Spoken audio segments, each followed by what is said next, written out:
د نن ورځې لنډ او مهم خبرونه. د امریکا او چین ولسمشرانو د کرونا وایرسو پر ضد د مبارزې په اړه ټلیفوني خبرې کړې دي.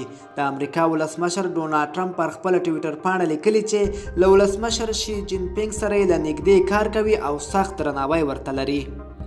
امریکا کې د کرونا پیښې ورځ په ورځ زیاتېږي.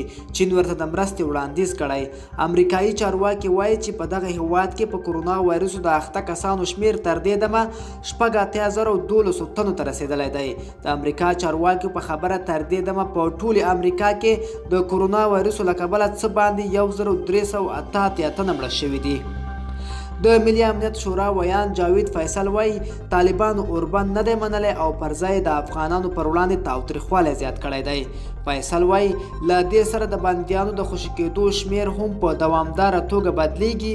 فیصل زیاته کړې د بندیانو خوشي کول یو پیچلې تخنیکي او قانوني پروسه ده او په دې تړاو هر ډول تبلیغات دغه بهیر سوبتاژ کولی شي. د اشرف غني او عبدالله د ټیمونو ترمنځ د سیاسي جوړجاړی په هدف هڅې پیل شوي. یوې سرچینې کابل نیوز ته وویل چې د اشرف غني او عبدالله ترمنځ د سیاسي کشمکشونو د اوارۍ لپاره دواړو ټیمونو خپل کسان سره کېنولي دي. ویل کېږي چې د اشرف غني او عبدالله مهم کسان په دې مذاکراتو کې برخه لري. هسپانیا کې د کرونا وایرسو له امله یوازې تیرو 40 ساعتونو کې 840 تنه مړه شوي دي.